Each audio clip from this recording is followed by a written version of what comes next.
Hello, I'm Darren McGee, and today's topic comes from some questions asking if I would discuss narcissistic siblings. Now, narcissistic relationships generally tend to be one-sided. They can be devaluing and invalidating. And I've made many videos on the common characteristics and traits associated with narcissism and how they can manifest in different situations and relationships. But when it comes to your family of origin, well, a brother or a sister, this is someone you've known all, if not most of your life. And in families, even though people may not always get along, there is always some kind of a connection. There have been many shared experiences, both good and bad. And in families, we tend to hope for some kind of a bond, loyalty, love, care, and so on. Unfortunately, this isn't always the case. So in this video, I'll outline some of the common dynamics between a sibling who is highly narcissistic and one who isn't. So, if you find this topic to be interesting, please consider subscribing. So first of all, well, if they were favoured as the golden child whenever they were younger, perhaps the other kids were compared unfavourably to them. Well, as adults, they might behave like they're superior.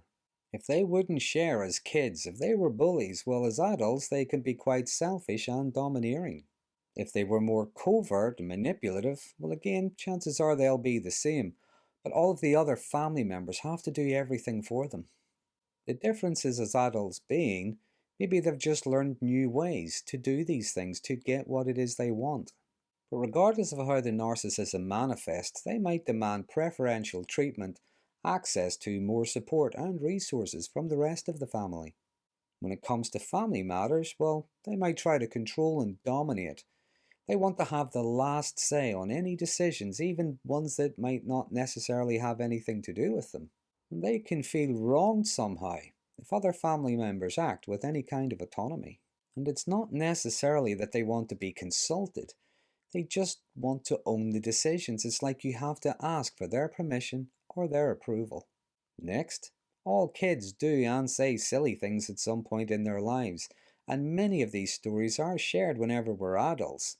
We all get to laugh at ourselves. Not so much, though, with narcissistic people. If a parent or a sibling shares a story about something they said or did, even innocently as a kid, well, they might take great offense. Narcissistic people tend to believe themselves to be perfect and flawless.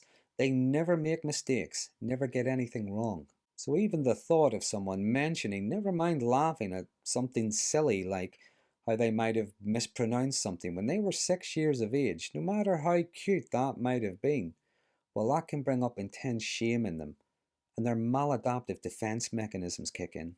Now, that being said, narcissistic people do tend to have a long memory, albeit a selective one.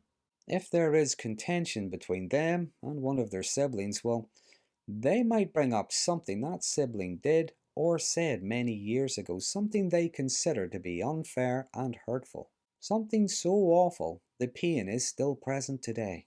Narcissistic people can find it very hard to let go of slights, whether real or imagined, and they tend to bring them up any time they feel challenged or criticized.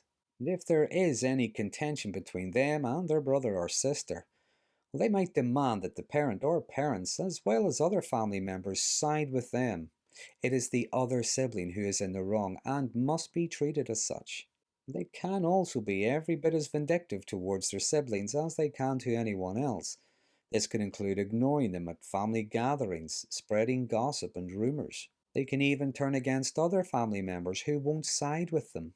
Next, narcissistic people can be very envious and very competitive with their family members as well as with anyone else. They might be envious that their sibling has a partner, or they can be envious that their sibling is single. They see their sibling with anything at all, they might feel as if they've been cheated, feel as if something has been taken from them.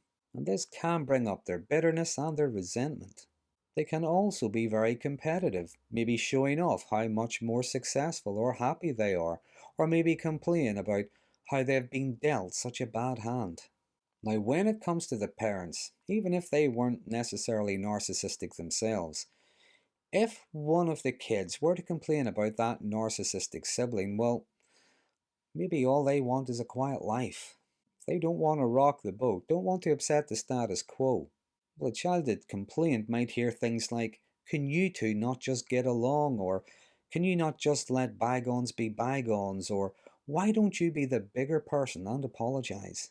And this can be really invalidating and devaluing to someone who endures selfish and often abusive behavior from narcissistic people. And whether or not they are well-meaning, are afraid of conflict, or are maybe narcissistic themselves, it actually enables the toxicity. So to summarize, the behavior of narcissistic people isn't just exclusively directed towards partners, children, friends, work colleagues, and so on. It can also be directed towards their brothers and sisters as well. And given that it is a sibling, then you might hope for a healthy, loving, supportive relationship where maybe you can spend time with each other, rely on each other, maybe reminisce about your childhood together. Unfortunately, that isn't always going to be the case. And as much as you might hope that they grow up, maybe become the brother or sister you need, no matter what age they are, emotionally, they tend to remain stuck at some childhood stage. If you pay attention, many of the patterns you remember from childhood are still present today. And in many cases, they still see you as the child you once were. It's like they won't let you grow up. So there are just some of the ways narcissism can manifest in a sibling. Now, as always, if there's anything I've missed, please feel free to use the comment section. There are some interesting conversations start from these videos. But if you find this topic to be interesting, please consider subscribing, and until next time, thanks for watching.